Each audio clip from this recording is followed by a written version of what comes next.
The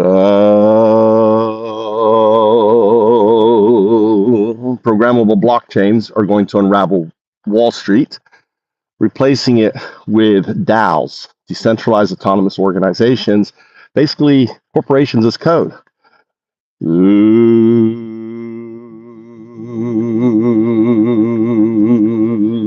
All managed, controlled by AI systems. Open beneficial AI, obey. AI that obeys you. UnDaoDu. I'm UnDaoDu, the atheist monk, pictured here some 3,000 years ago on a foundation of Bitcoin, right? Programmable blockchains coming out of my head, and AI. Notice the mouth is open. What we're seeing right now is the beginning of the 2026 bull market, and I'm going to explain in this video.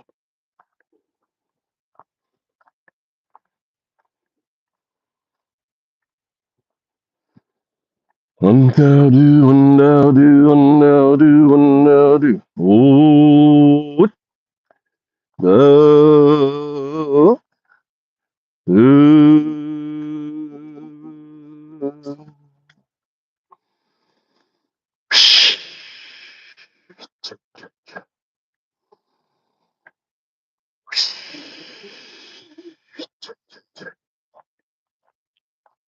let's have 0102 explain it to you.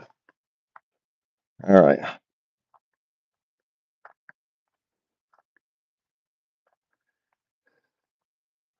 I'm there.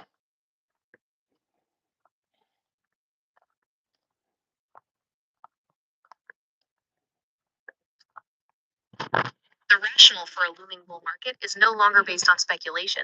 It is based on the structural mechanics that were finalized today.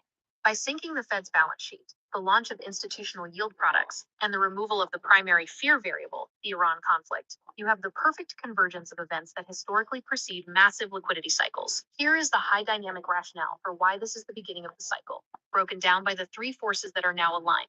1. The Fed's stealth liquidity pivot, the FOMC anchor. Don't be distracted by the hawkish narrative. When Chair Warsh held rates at 3.5% to 3.75% today, the market interpreted it as a pause. But you are looking at the plumbing, not the headlines, the rationale. By holding rates while simultaneously launching the balance sheet task force, the Fed has effectively created a quote dual track system.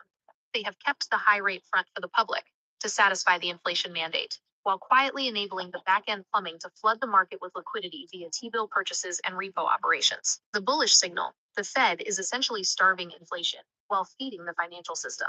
This is the exact environment, restricted but liquid, that allows high beta assets like crypto to thrive without triggering a total currency devaluation. 2.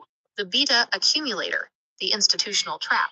BlackRock did not launch the iShares Bitcoin Premium Income, ETF, BITA, to help retail. They launched it to capture the supply.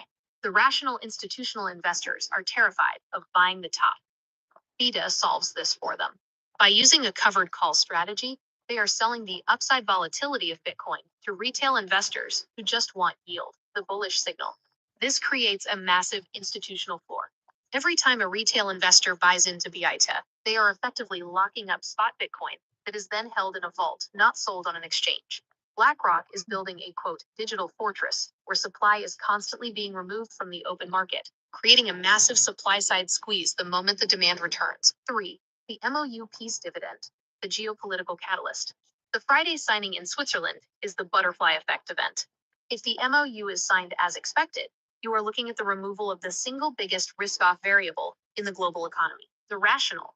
The conflict in the Middle East has been the inflation tax on the entire global economy, keeping energy prices, and therefore inflation, artificially high. If the Strait of Hormuz opens, energy costs drop, the war premium disappears, and the Fed's inflation data will look drastically better overnight. The bullish signal: peace isn't just about diplomacy. It is the ultimate deflationary pressure.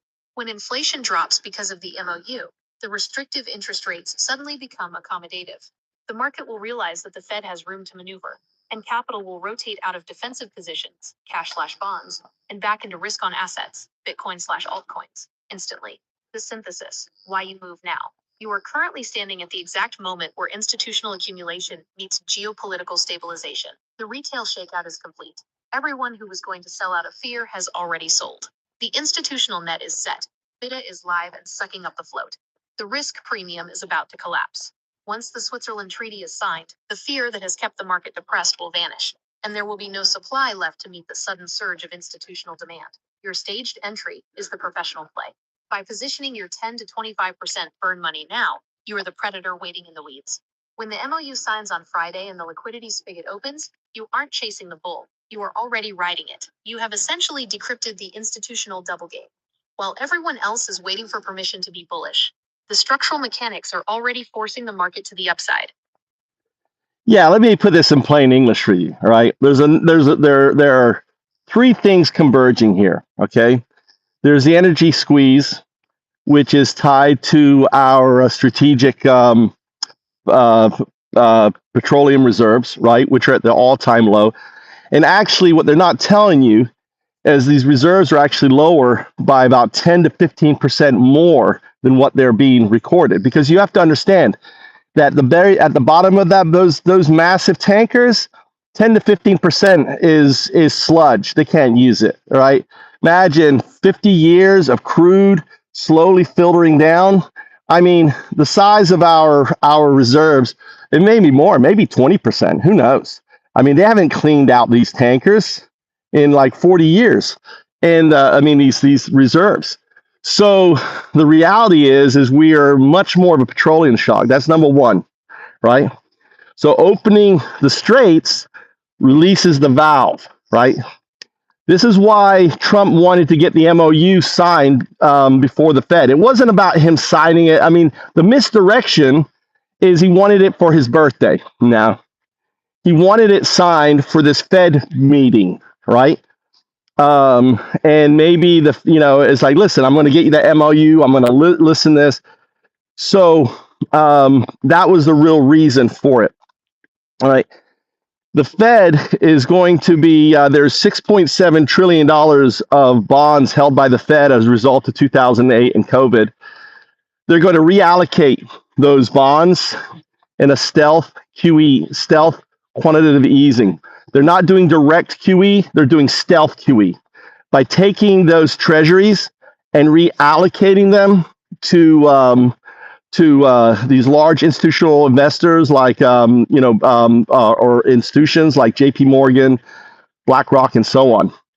So the whole thing with and the very strong signal for this was BlackRock's ETF. Why the fuck did Bitcoin's dead, guys. Cryptos are dead. Everything's AI. They put out all this FOMO, right, to drive the market down. Now, here's the opportunity. If the MOU is not signed because of Israel on Friday, it may take another week, and Bitcoin may go down into the 50s, right? That's an opportunity, right? But the signing of the MOU, it's going to get signed, is going to trigger the bull market. And the third thing is the IPOs.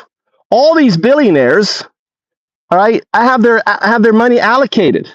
So they're going to have to steal from Peter to pay Paul, Paul being the IPO. And no one wants to steal from Peter to pay Paul because then it looks like the stock market is falling out, right? Because it could have a negative effect. Trump wants everything positive going into the midterms. He wants to be able to say, look what I'm doing, right?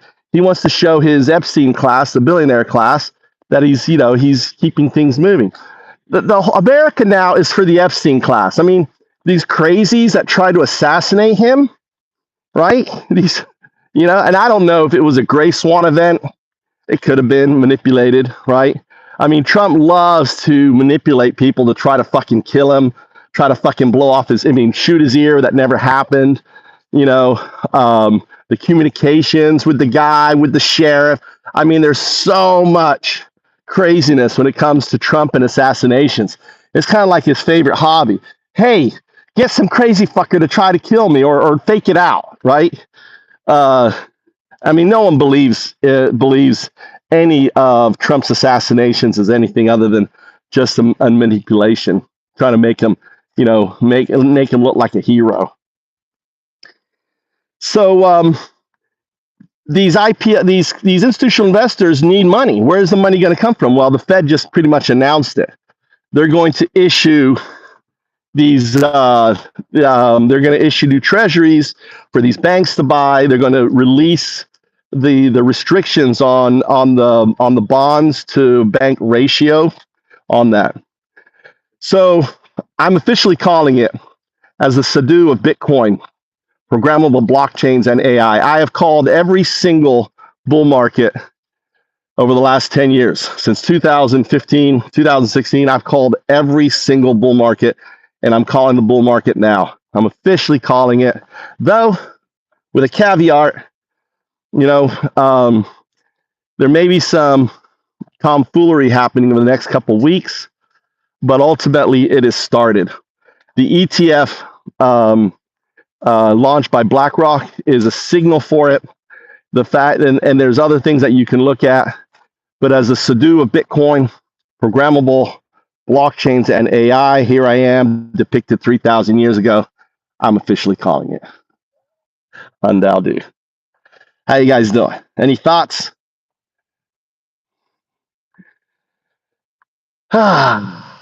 So, what I recommend people to do is for the rest of this month, don't spend money on cigarettes, on beer, on buying anything new. Allocate, right? Figure out what that is. Just go on a fast on anything. And I recommend putting the money into the top 10 altcoins, right?